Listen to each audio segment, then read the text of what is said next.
हरितोष व्रत कहते हैं।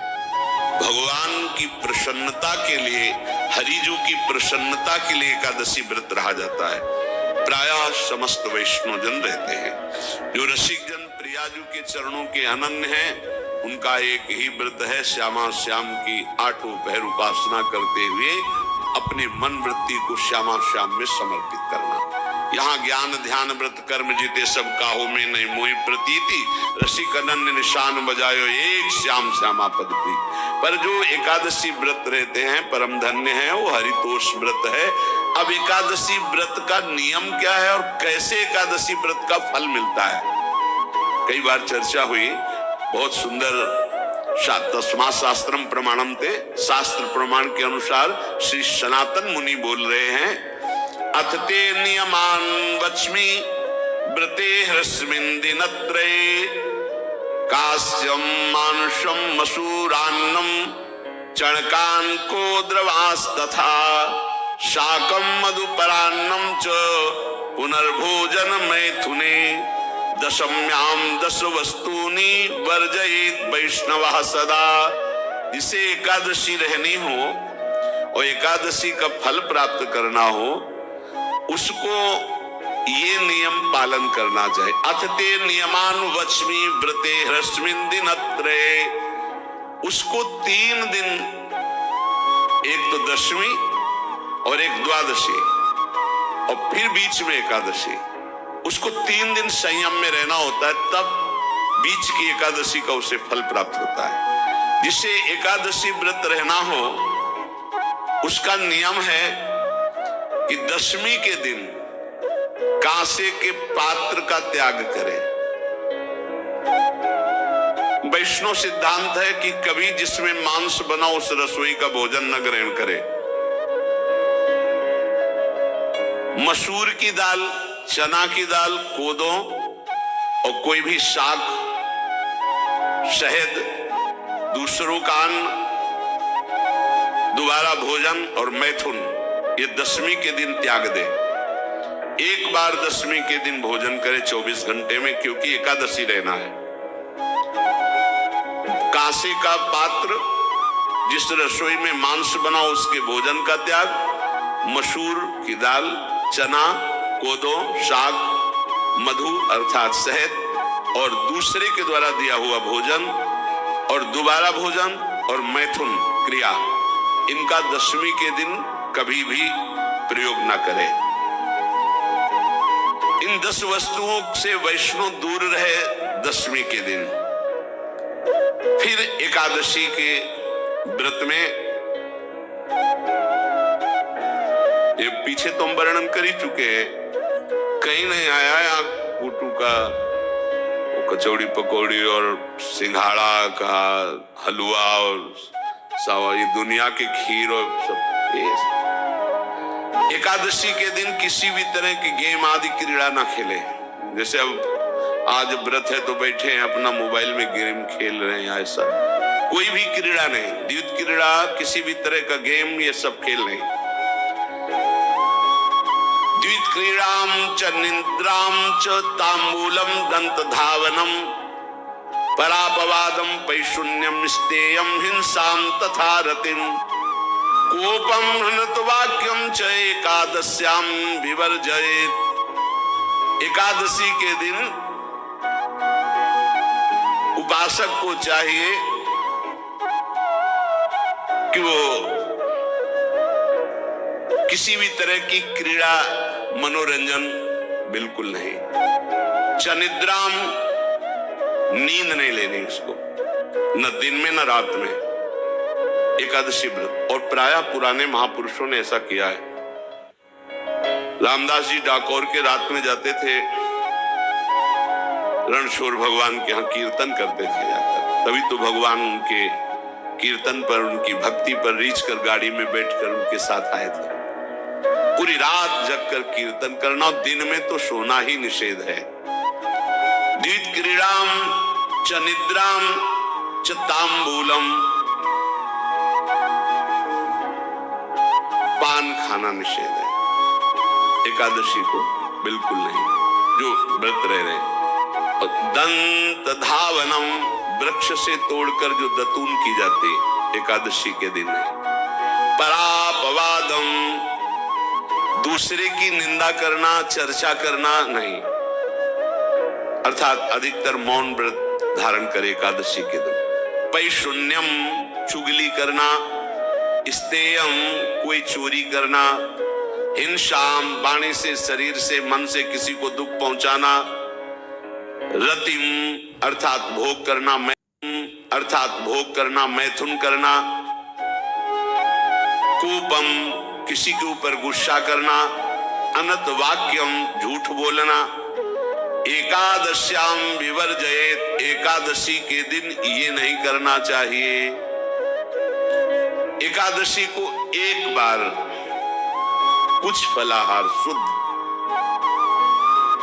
अगर आपके पास कोई व्यवस्था नहीं तो थोड़ा दूध है, जल है, ऐसे आप लेकर, या थोड़ा सा फल ले लें, थोड़ा सा फल लेकर के प्राण पोषण, एक दिन में मर नहीं जाओगे।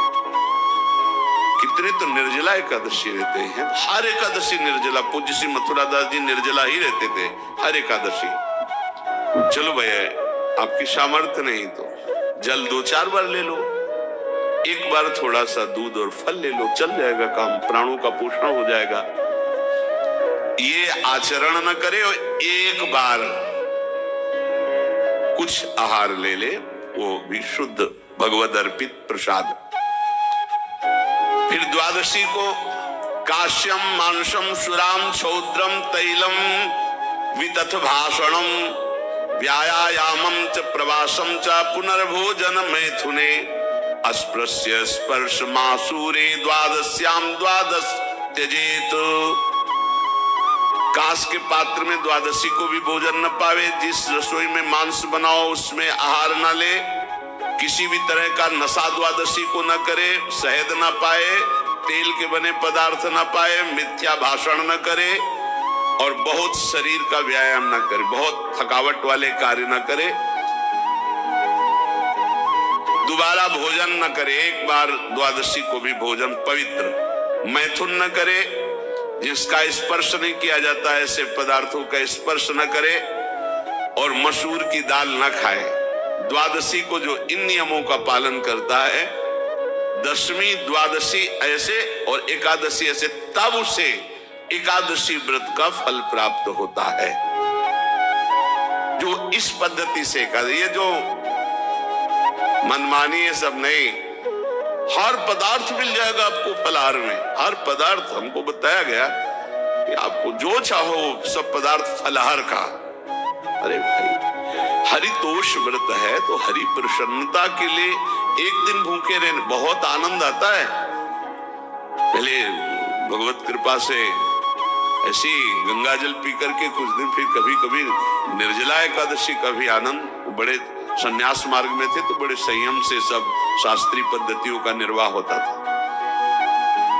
उपासक को चाहिए कि इन नियमों से व्रत का अनुष्ठान करे, मनमानी आचरण न करे। सबसे प्रार्थना जो एकादशी रहते हो, हरितोष व्रत इसे कहते हैं, भगवान की प्रसन्नता के लिए रहा जाता है, रहना चाहिए। जो अपने आचार्य परंपरा में है, जैसे जिनका सिद्धांत है, पर रहने का सिद्धांत ये श्री सनत कुमार जी वर्णन, श्री सनक जी महाराज, ये सनत कुमार जी वर्णन की। सनक जी महाराज कह रहे हैं, यदि भगवान का आश्रय नहीं, सत्संग नहीं है, तो इन चार में से एक हो तो नाश कर देता, फिर चारों हो तो सर्वनाश हो जाता है। यौवनम धन संपत्ति, प्रभुत्व विवेकता, एकैपमप्यनर्थाय किमु यत्र चतुष्टयम। यदि सत्संग नहीं है, यदि भगवद आश्रय नहीं है, खूब धन हो, जवान अवस्था हो, बढ़िया पद मिला हो, प्रभुत्व चलता हो और अज्ञान हो, फिर क्या कहना है? बोले चारों जहां मौजूद होते हैं वहां सर्वनाश का खेल शुरू हो जाता है। अगर इनमें से एक हो तो सर्वनाश करने में पर्याप्त है, और अगर चारों हो तो फिर क्या कहना है? यौवनम, जवान हो, धन संपत्ति, खूब रुपया पैसा हो, प्रभुत्व, कोई पद हो, कोई अधिकार हो बड़ा, फिर अविवेकता और अज्ञानी हो तो बोले एक नाश कर देगा, फिर चारों तो नाश ही कर देंगे। अगर सत्संगी है तो ये चारों महान कार्य कर देंगे। क्या यौवनम, जवान है, खूब दूसरों की सेवा, मेहनत पूर्वक धन संपत्ति कमाकर माता पिता की सेवा, परिवार की सेवा। ये माता पिता, हमारा वेद कहता है मातृ देवो भव, तैत्तिरीय उपनिषद, मातृ देवो भव, पितृ देवो भव, आचार्य देवो भव, अतिथि देवो भव, यान्य नवद्यानि कर्माणि तानि सेवितव्यानि नो इतराणि, यान्यस्माकः सुचरितानि तानि तोयोपास्यानि नो इतराणि, ये के चास्माच्छेयाः सो ब्राह्मणाः तेषां त्वया स्नेन प्रश्वसितव्यं, श्रद्धया देयम् अश्रद्धया देयम्, श्रिया देयम्, ह्रिया देयम्, भिया देयम्, संविदा देयम्। वेद कहता है मातृदेवो भव, माता साक्षात हमारी भगवान है। देव हरि को कहते, केशव देव जिसे कहा, हरि को कहते, केशव देव जिसे कहा, हरि को कहते, गोविंद देव, मातृ देव, माता भगवान है। हे धिक्कार है उन पुत्रों को जो अपने माता के द्वारा पोषित किए हुए शरीर से हाथ उठाते अपने माता पिता के ऊपर। नरक में तुम्हारी जो दुर्दशा होगी भोगोगे। एक हमको दिखाया गया दृश्य कि अपनी माता की कोख में लात मारता, थप्पड़ मारता है, पिता बैठा उसको लात मारता है, थप्पड़ मारता है, बाल घसीट कर गेट तक माता को ले जाता है। अब इनकी जो दुर्दशा होगी ये बोल नहीं पाएंगे, बता नहीं पाएंगे। ऐसी जगह मारा जाता है कि बस तलकते रहो, कुछ कह नहीं सकते, घोर नरकों की प्राप्ति होती। वेद कहता, तैत्तिरीय उपनिषद, मातृ देवो भव, ध्यान से सुन लो, सत्संग है, ये माता साक्षात भगवान है। अगर तुमने मारा वाह भर करके इसके आंसू गिरे, जितने आंसुओं की बूंद से भूमि के कण भीनेंगे उतने कल्प तक नरक भोगोगे। ध्यान रखना, तुम्हारा कभी यश, कभी कीर्ति, कभी श्री, कभी हिरी, ये कभी तुम्हारे उदय नहीं हो सकती। तुम्हारा सर्वनाश हो जाएगा अगर माँ पे हाथ उठाया।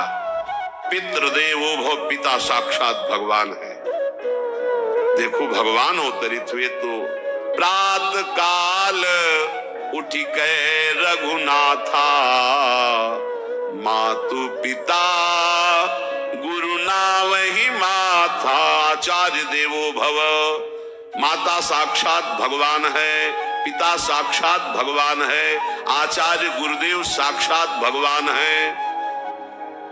जो अपनी माता को, अपने पिता को दुख देता है, अपने गुरुदेव की अवहेलना करता है, उसका कभी मंगल हो सकता है? वो कभी सुख प्राप्त कर सकता है? वेद कहता है जो निर्दोष कर्म करते हुए धन कमाकर, कैसा कर्म? निर्दोष कर्म करते हुए धन कमाता है और उस धन से अपने बूढ़े माता पिता और गुरुजनों की सेवा करते हैं, जीवन धन्य है। धिक्कार है उस पुत्र को, धिक्कार उस जवानी को, धिक्कार है उस धन को, धिक्कार उस बुद्धि को जिसको ये सब प्राप्त होने पर भी अपने बूढ़े माता पिता को दर दर के भटकने के लिए विवश कर देते हैं, जो अपने बूढ़े माता पिता को कष्ट देते हैं। जहां वेद कह रहा है मातृ देवो भव, पितृ देवो भव, आचार्य देवो भव, अतिथि देवो भव, चार बातें कही। अतिथि देवो भव, अगर बिना परिचय के कोई आ गया, कह रहा भूखा हूं, भोजन पवा दो, भगवान पधारे हैं, हम कह रहे मत अंदर आने दो, गेट के बाहर पवा दो, तुम्हारा संशय, पर उसे भूखा मत जाने दो। अतिथि देवो भव, जो निर्दोष कर्म करके अर्थ कमाकर अपने माता पिता गुरुजनों की सेवा करता है, उसी का जीवन है। पशुवत आचरण, मनुष्य शरीर प्राप्त करके राक्षस आचरण, राक्षसों की यही पहचान होती। मां नहीं मातु पिता नहीं देवा, साधुन ते